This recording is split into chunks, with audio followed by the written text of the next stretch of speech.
Magandang araw po sa inyo lahat. Ito po inyong lingkod, si Freddy, dito sa Amerika. At ako po ay nagbibigay ng araw-araw na mga komentaryo regarding the political situation there in the Philippines, more especially in the most controversial issue regarding yung Chinese invasion or what they call this one, Chinese activity in the West Philippine Sea na gusto nila tayong maangkin yung ating the entire stretch of the West Philippine Sea na mayaman sa isda at mayaman sa langis. Yan ang ginagawa ng China. Gusto nilang sakupin ang the entire West Philippine Sea kasi dyan sila kukuha ng isda at langis na ibebenta rin sa atin. Pero mo, lulutuin ka sa sarili mong mantika. Ngayon, sino ba ako? Okay, ako po ay isang dating Toastmaster International, competent Toastmaster International. Diyan po sa Bacolod City, Barangay Toastmaster International, which is the oldest Toastmaster in the country, club in the country, okay? So I would like to say to hi there, all my Toastmaster there in members in Bacolod City, as well as ako po ay dating isang system engineer ng Bacolod, PLDT Bacolod for about a decade in Bacolod before I came from Manila. Okay, I came from Manila. I start from the bottom up to the management level. Okay, now and I'm already here in America as a U.S. pensioner. Thank you very much, America, for giving me the opportunity to be here and work with you. And I hope that I was able to contribute much of my effort through my taxes. Okay, thank you very much, America, for giving me this opportunity, and I really appreciate it. Thank you very much. Okay, now if you haven't subscribed to my channel at Filipinos America Blog, please tap the red button below. So it is all free, guys. It's all free, and you could share this video to your friends and benefactors and family circle and within your community or barangay, most especially there in the Philippines. And give me a big like. At the same time, make a comment. Okay, make a comment whether you are pro or against the President of the Republic of the Philippines, which is doing a good job. Okay? Now, ipapakita ko po sa inyo ngayon ang mga ginagawa ng ating Pangulong Bongbong Marcos Jr. na kasalukuyan ngayon ay nasa Brunei, at ang kanyang makikita nyo dito kung gaano kainit ang pagtanggap ng ating mga kababayan dyan sa Brunei sa ating Pangulong Bongbong Marcos Jr. na sinisira nitong mga pro-Duterte at mga pro-China na gusto nilang mawala ang ating presidente not in accordance with the Philippine Constitution, that the president is should serve the country until 2028. Wala ko silang ginawa. Lahat sa mga calamity, wala ko silang ginawa. Wala silang ginagawang tulong. At itong si Duterte, Rodrigo Roa Duterte, ay kasalukuyan sinisira ang ating bayang Pilipinas. Pero mo, isa kang dating presidente at isa ka na ngayon na wala ka lang sa pwesto, ay sinisira mo ang pagkakaisa ng mga Pilipino. Anong klase kang tao, Duterte, Rodrigo Roa Duterte? You're 80 years old. Malapit ka nang mamatay. Okay? Ganyan ka pa rin kasama. Ganyan ang kasamaan ng mga Duterte diyan sa Pilipinas, yung mga taga Davao. Ano kayo, mga traidor?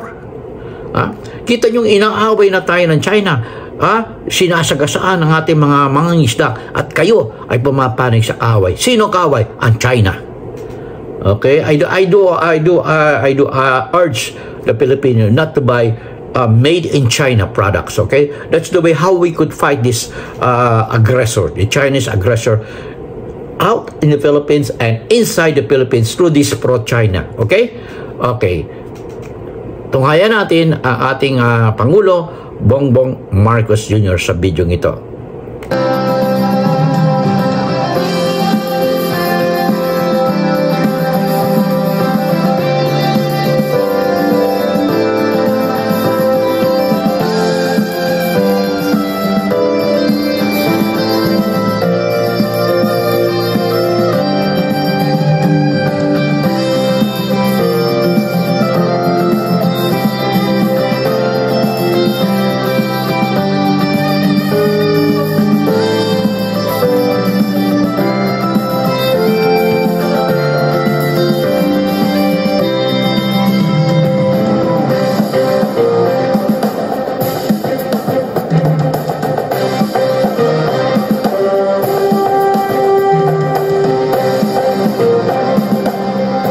Lisa and I bring you the best greetings and the best wishes of our family and the Filipino people back home.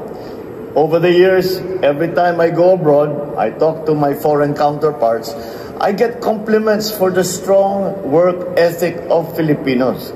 I'm always told that Filipinos have unparalleled skill, efficient, and are trustworthy. And I know that is the same here in Brunei. So while we honor our overseas Filipinos for your sacrifices, for our nation and the families, one of the promises I made when I first took my oath as president was to create more jobs in the Philippines so that working abroad will only become a career choice and not the only option for hardworking men and women of the Philippines. Mabuti po siguro na ibalita ko na sa inyo na ngayon pa lamang bilang pambungad ng aking mensahe noong nakaraang 2023. Nakapag-approve na po tayo ng investment na umaabot ng 1.26 trillion pesos. This is a remarkable figure surpassing the trillion peso mark. This achievement surpasses our initial optimism when we said, ang una naming target ay sabi namin 1.15 million trillion pesos, ngunit ito'y umabot na sa mas mataas na numero. To far exceed this mark by reaching 1.26 trillion pesos is a clear testament to the growing confidence investors place in fostering their businesses' growth within the Philippines. Upon full operations, the projects are expected to produce 49,030 jobs for Filipinos. I cannot emphasize it enough. But we really need to invest in the development, productivity, and modernization of our agri-sector. By building infrastructure, improving market linkages of our farmers, our farmlands will yield not only crops, but also opportunities that create ripples of positive effects throughout our nation. Sunod po sa aking listahan ay naging ang infrastruktura. I've said it before, uulitin ko na. We will build and we will build better and we will build more. Infrastructure will remain a very high priority as it helps drive growth and it helps drive employment. My obligation to the Filipino people is a realistic vision. The best days of our end years are not in our past, but in our future. And the solution cannot be done by government alone. So even as you build your lives here in Brunei, join me as we work together for a bagong Pilipinas.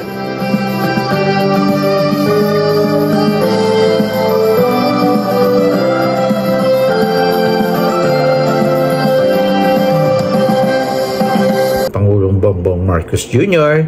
na hinikayat niya na ang mga Pilipino, nakita niyo ang dami ng mga Pilipino diyan sa Brunei. They are earning enough more dollars for the country to grow. And the president is urging Filipinos in Brunei to return home and invest. But I would not say that it's time for them to return home. But I would say to invest their money in the Philippines. Yan.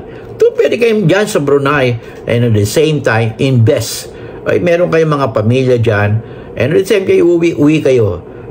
Kasi hindi pwedeng asahan ng at this time, I will not suggest to overseas Filipino workers in Brunei to return home for final. No, it's not good. It's not good. I don't agree with it. Stay in Brunei and invest in the Philippines. Para kung ano man ang mangyari, may mangyari masama, ay meron pa rin kayong trabaho dyan sa Brunei. Okay?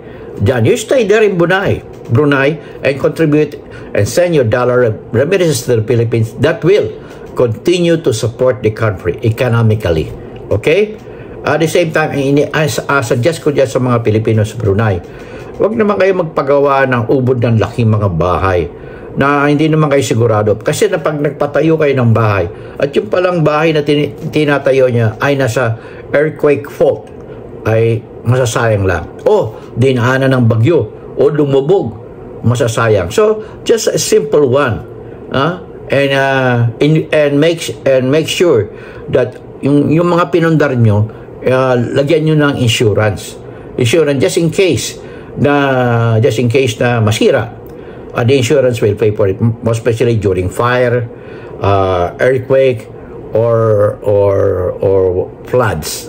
Kasi lahat ng klase ng insurance, dapat yung mga insurance company, meron tayong mga insurance company that will protect the interest of all Filipino families there in the Philippines. Not unlike now, na pag nasira, naku, puro hingi lahat sa gobyerno. What about the insurance? Para kung ano man ang mangyari sa inyo diyan sa Pilipinas, yung mga bahay nyo na pinagawa nyo na parang babayaran nyo for many years kung hindi nyo mabayaran ng cash. Ganyan na mangyayari. Pag nasira, wala na. Sinasabi nyo, ay naku, ang lahat ng aking pinaghirapan, nauwi sa lahat. Nauwi sa wala. Di ba? Okay. Dapat gano'n, no? Dapat meron kayong, yung pera nyo ay i-distribute nyo sa iba-ibang klase ng investment. Para kung mawala man yung isang investment, there will be another one. Hindi yung isa lang. Kaya in-educate ko kayo mga Pilipino dyan sa Brunei, no? Okay, tama yung ginagawa natin Pangulo, but don't leave Brunei if you are not yet done with your contract, no? You could go back to the Philippines and invest your money, part of your money, and go back again to Brunei to work again. Okay? This is for the benefit of your family, and also share what you have learned there in Brunei and share it with your family kasi yung iba ayaw So isa pamilya nyo na lang i-share yung mga na-experience nyo dyan sa Brunei para may papalit naman sa inyo dyan. Okay? So this is your host Freddy at salamat sa inyong panonood at pakikinig at pagsuporta sa aking channel Filipinos America Vlog, YouTube, and at the same time don't forget to give me a big like and tap the red button below to subscribe to my channel, and don't forget to share this video to your friends and benefactors and within your family circle, within your barangay, or within your community if you are here in America. Until then, in God we trust, never hold your peace. I'll see you in my next vlog.